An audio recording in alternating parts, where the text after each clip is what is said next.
What are your tips for a healthy marriage? We asked this on our Facebook page today, and you guys have responded with some really great comments. We've been checking out all day what you've been posting. We're going to get to some of those in just a minute. But the reason we're talking about this in the first place is that state lawmakers think Floridians need a little marriage advice. Yesterday, State Representative Clay Yarborough, a Republican out of Jacksonville, filed a bill that would create a Florida guide to a healthy marriage. This got us all wondering what this law would mean. So we had 10 News reporter Phil Buck find the answer.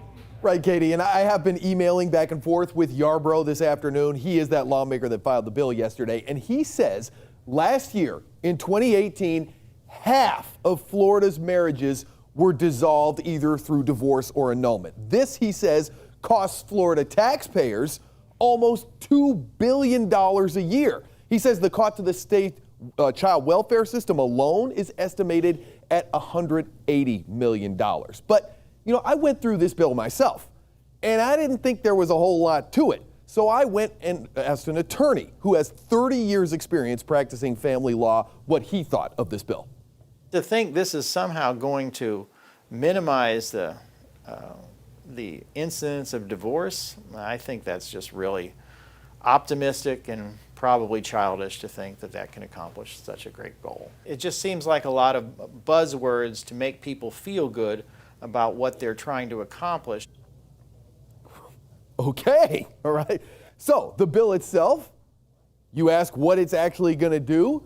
Well, as we dig through this, we see that built in here, it would do a number of things. First, it would create a state marriage education committee. That committee would form again every 10 years to review and update this guide. As far as what would be in it, everything from conflict management, communication tips, financial and parenting responsibilities. And then in order to get a marriage license in Florida, couples would need to have access to this guide. Now, that first attorney we just heard from, he was pretty harsh when I asked him about the bill. So I decided to get a second opinion from another family law attorney. Here's what she had to say about it. It seems like a piece of legislation that is toothless and a waste of resources, energy, and time for the Department of Children and Family Services. But I'm sure it would sound good for talking points for politicians to go out and say, I care about families and this is what I'm doing, even though there's nothing really that comes out of it as a result.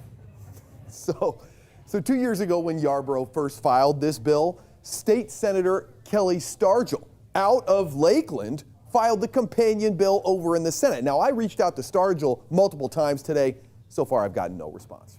Well, we may not need a guide because we've got about 100 comments on this today on Facebook, and they are really good tips. Yeah, a lot of you have shared it. Thank you for joining in this conversation with us. So we've been asking about your tips for this happy marriage. Charles tells us you must be there for each other and respect one another. Susan says actually listening to each other is important. You can join that conversation with us right now on our 10 News Facebook page. Look for the post. It's right there at the top, and leave us your marriage advice.